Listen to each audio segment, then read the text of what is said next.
Primera de Juan, no el Evangelio de Juan, sino la epístola de Juan, Primera de Juan, capítulo 5, versículo 13. He estado memorizando un poco y quiero que usted revise si lo estoy citando bien, y utilizaré la versión Reina Valera. Primera de Juan, capítulo 5, versículo 13. Estas cosas os he escrito a vosotros que creéis en el nombre del Hijo de Dios, para que esperéis tener la vida eterna. No, eso no suena bien. A ver. Estas cosas os he escrito a vosotros que creéis en el nombre del Hijo de Dios, para que consideréis si probablemente tenéis la vida eterna. Tampoco suena correcto. Estas cosas os he escrito a vosotros que creéis en el nombre del Hijo de Dios, para que deseéis tener la vida eterna. No. ¿Qué palabra es la que me hace falta? Ya la tengo. Una vez más. Estas cosas os he escrito a vosotros que creéis en el nombre del Hijo de Dios, para que sepáis que tenéis vida eterna. Dios quiere que lo sepamos. Amén. No deseo hablarle de una salvación que quizás, tal vez, espera tener, sino de la salvación que se conoce. Alguien dijo, si usted pudiera tenerla y no saberlo, la podría perder y no echarla de menos. Pero la verdad es que si tiene la salvación, lo sabe, y si la tiene y lo sabe, nunca podrá perderla. Necesitamos entender qué es esto que llamamos salvación.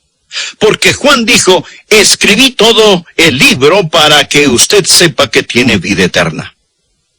He escuchado decir, usted no puede saber si es salvo, solo espera ser salvo. Y cuando se muera, se dará cuenta. No quiero esperar hasta que me muera para darme cuenta si soy salvo o no. ¿Para qué saberlo cuando sea demasiado tarde? Para hacer algo al respecto. Usted necesita tener esa maravillosa, dulce y bendita seguridad ahora. Un creyente necesita ser un punto de admiración firme de pie, no un signo de interrogación cabizbajo diciendo, me pregunto si soy salvo. Deseo que tenga una salvación que se conoce. Ahora, para saber si es salvo, son dos cosas necesarias. Primero, usted tiene que saber lo que Dios dice que debe hacer para salvarse. Es por ello que Juan dijo, estas cosas os he escrito a vosotros. Usted tiene que saber lo que Dios dice que debe hacer para salvarse. Eso es lo primero. Lo segundo, tiene que hacerlo. ¿De acuerdo? Aprenda lo que Dios dice que debe hacer para salvarse y hágalo. Si usted no sabe lo que Dios dice que debe hacer para salvarse, es obvio, ¿cómo va a saber si es salvo o no? Pero si usted sabe lo que Dios dice que debe hacer para salvarse, y usted no lo hace, entonces, ¿qué derecho tiene de decir que es salvo? ¿Qué es la salvación? La salvación es una relación personal con Dios que trae el perdón de nuestros pecados. La Biblia dice, justificados, pues por la fe tenemos paz para con Dios. Estamos justificados. 1, eso significa que nuestros pecados están enterrados en la tumba del olvido de Dios. Y número 2, significa que tenemos paz con Dios. Justificados pues por la fe, tenemos paz para con Dios por medio de nuestro Señor Jesucristo. Esto no significa que usted siente tener paz. Esa no es la idea aquí. Estamos hablando de una guerra y nosotros somos enemigos de Dios y estamos en aprietos. Pero la Biblia dice que Jesús hizo paz mediante su sangre en la cruz y esa deuda del pecado, esa enemistad, esa guerra contra Dios se anuló.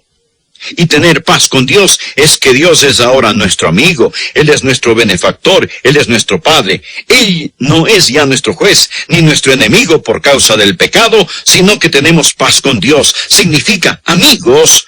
Perdón y paz significa poder. No estamos solos. Él entra en nosotros.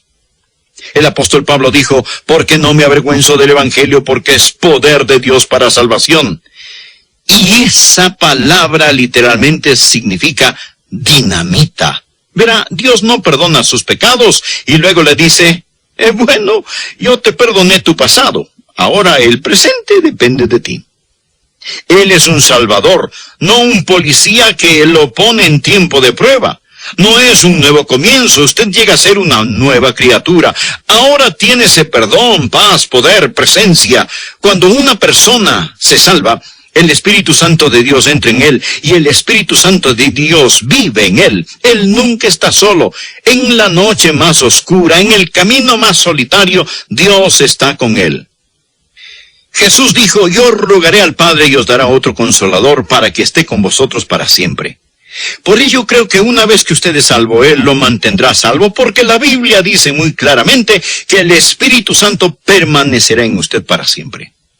Mas escuche, existe este perdón, existe esta paz, existe este poder, existe esta presencia, y ser salvo literalmente significa que Dios le da perfección. No, eso no significa que le van a salir alas y una aureola. No significa que nunca más pecará.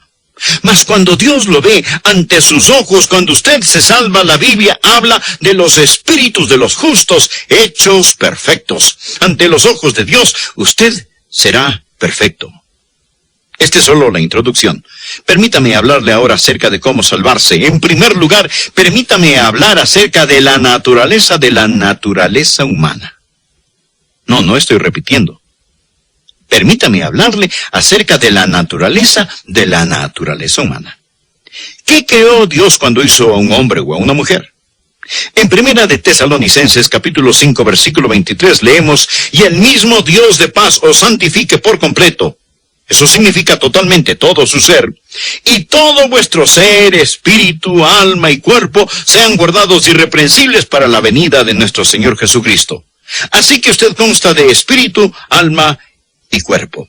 Primero usted tiene un cuerpo, usted vive en un cuerpo, usted está allí en su cuerpo, ¿correcto? Ese es el traje espacial que usa mientras está en la nave espacial llamada Tierra. Usted tiene un cuerpo y vive en ese cuerpo, es obvio, nadie lo pone en duda. La segunda cosa no es tan obvia. Pablo también habló del alma. Y todo vuestro ser, espíritu, alma y cuerpo sea guardado irreprensible para la venida de nuestro Señor Jesucristo.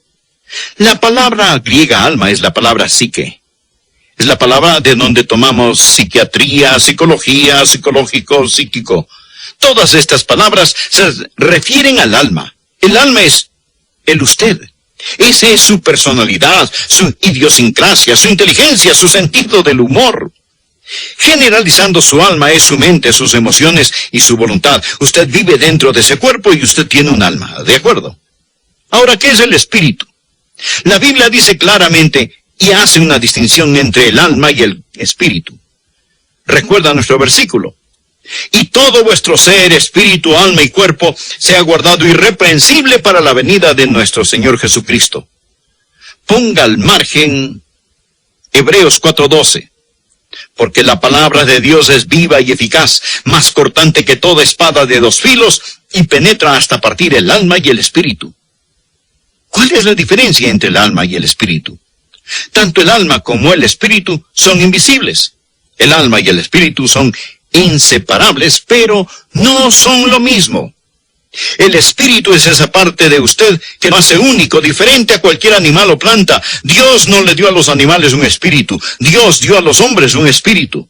Es esa cualidad en la naturaleza humana que le permite saber y adorar a Dios, porque la Biblia dice, Dios es espíritu y los que le adoran en espíritu y en verdad es necesario que le adoren.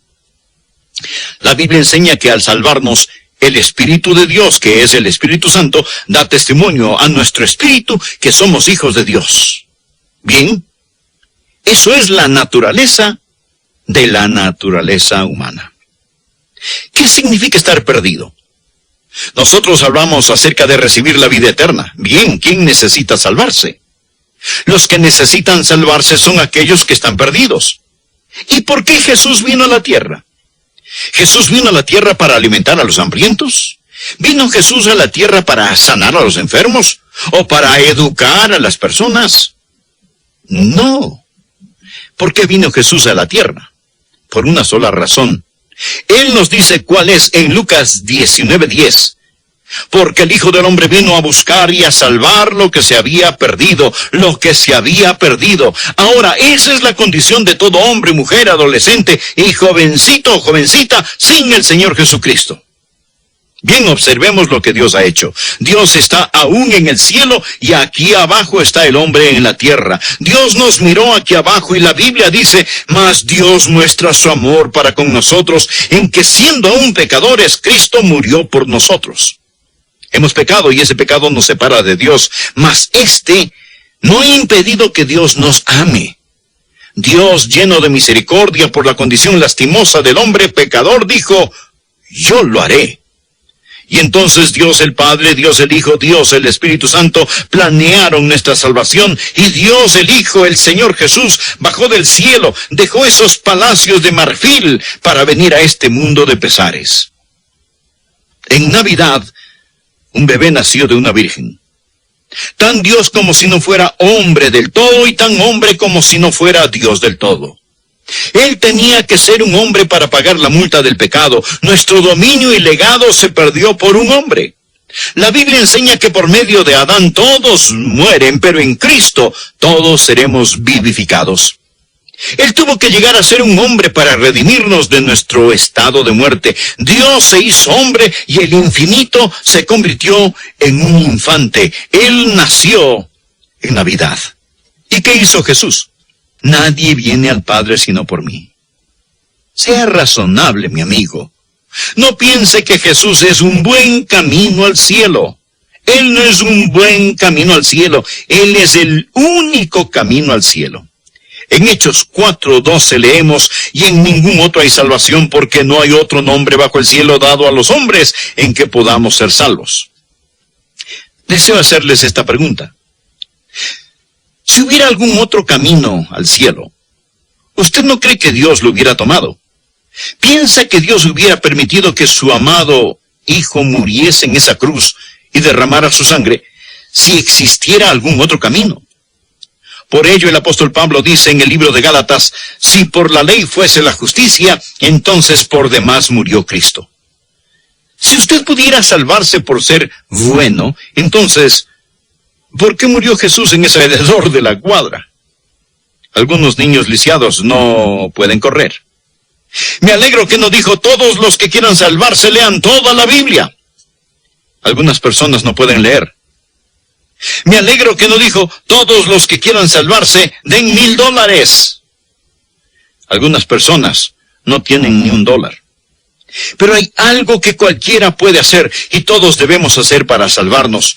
Y lo mismo que Pablo le dijo al carcelero de Filipos, yo se los voy a repetir ahora. Hechos 16:30. ¿Qué debo hacer para ser salvo? Ellos dijeron, cree en el Señor Jesucristo y serás salvo. ¿Recuerda lo que ser salvo significa? Significa ese perdón, significa presencia, poder, perfección. Significa todo eso.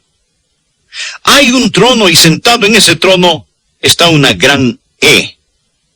¿Sabe usted lo que simboliza? El ego. Porque verá, cuando un hombre está espiritualmente muerto, Dios se aleja de su espíritu y entonces, ¿quién toma el control? El alma, la mente, las emociones y la voluntad. Cristo está fuera de esa vida y el yo, el ego, está en el trono. Amigos, ahí es donde están la mayoría de las personas.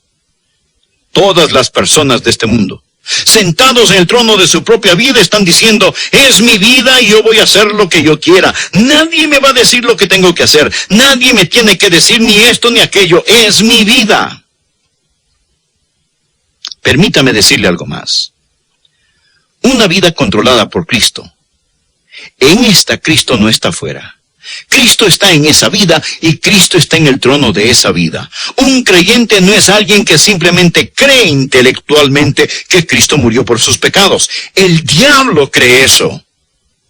Un creyente es alguien que ha invitado a Cristo a morar en su vida. Ahora recuerden nuestra escritura que dice, ellos dijeron, cree en el Señor Jesucristo y serás salvo. Esa palabra cree es la palabra griega que significa literalmente confiar. Confiar. Usted cree que un avión puede volar, pero debe confiar que va a volar para poder abordarlo. En esta ilustración tenemos a Cristo en el trono de esa vida, y ahí está la E, el ego, porque aún es usted, aún es su vida, pero usted está ubicado en esa vida a los pies del trono, porque Jesucristo es el Señor. Ellos dijeron, cree. ¿En qué? ¿O en quién? Cree en el Señor Jesucristo y será salvo. Si usted no está dispuesto a hacerlo, Él no puede ser su Salvador. Él entra para tomar el mando de su vida. ¿Cómo sabe usted que se salvó? Bien, si usted hace lo que Él le dice que haga para ser salvo, entonces usted puede tener la seguridad de su salvación. Me fascina Juan capítulo 5, versículo 24. Es casi un certificado del nacimiento espiritual. Esto es lo que Jesús dijo: el que oye mi palabra. Amigo,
usted le está escuchando hoy.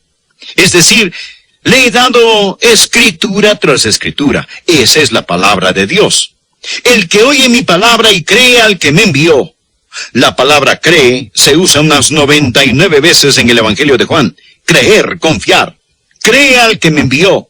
Crea en el Dios que envió al Salvador, el Señor Jesucristo, y crea en el Salvador. Crea al que me envió. Ahora note esto. Tiene vida eterna y no vendrá condenación. Ir a condenación significa ser juzgado, significa morirse e ir al infierno. No vendrá condenación, mas ha pasado. No pasará, sino que ha pasado. No vendrá condenación, mas ha pasado de muerte a vida. Amigo, cuando usted entrega su corazón a Jesús, queda resuelto, queda por sentado. Usted ha pasado de muerte a vida. Usted no recibe la vida eterna cuando muere. La recibe en el instante que cree en el Señor Jesucristo. De cierto, ¿sabe lo que estas palabras significan? Significan, preste atención, preste mucha atención. Esto es verdad. Esto es verdad. Escuche, de cierto os digo, el que oye mi palabra y crea al que me envió tiene vida eterna y no vendrá condenación, mas ha pasado de muerte a vida. ¿Cómo sé que soy salvo? No por mis sentimientos. Recuerde el versículo con que empecé, 1 de Juan 5, versículo 13. Estas cosas os he escrito a vosotros que creéis en el nombre del Hijo de Dios para que sepáis que tenéis vida eterna. Si dependo de mis sentimientos, no tendría la seguridad, y mi seguridad variaría con la condición de mi hígado. Pero tengo su palabra. De cierto os digo, el que oye mi palabra y cree al que me envió tiene vida eterna y no vendrá condenación, mas ha pasado de muerte a vida. Esta es la forma en que funciona el tren de Dios. Tenemos la locomotora, el vagón con el carbón y el furgón de cola. Ahora digamos que usted es el ingeniero en ese tren. El carbón está en el vagón del medio y usted quiere que el tren camine. Pregunta: ¿pondría el carbón en el furgón de la cola o en la locomotora, en el motor? ¿Qué pregunta tan...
Tonta. Claro, usted pondría el carbón en el motor. Si usted pone el carbón en el furgón de cola, el tren simplemente se quedará ahí. Pero si pone el carbón en el motor, el tren se moverá. ¿Cierto? Diga amén. ¿Está de acuerdo? El motor o locomotora son los hechos. Cree en el Señor Jesucristo y serás salvo. Cristo murió por nuestros pecados conforme a las Escrituras. Justificados pues por la fe tenemos paz para con Dios por medio de nuestro Señor Jesucristo. Amigos, estos son hechos. No estoy hablándoles acerca de denominaciones, bautistas, metodistas, presbiterianas, etcétera, etcétera. Estoy hablándoles acerca de los hechos bíblicos. Cree en el Señor Jesucristo y serás salvo. ¿Y qué hace con su fe? Usted pone su fe en los hechos de Dios, pone el carbón en el motor. No ponga la fe en los sentimientos. O sea, no ponga el carbón en el furgón de cola. Si lo hace, su tren no se moverá. Ponga su fe en los hechos de Dios y éste caminará. Y al mirar hacia atrás verá que el furgón de cola le sigue. De hecho, el tren no necesita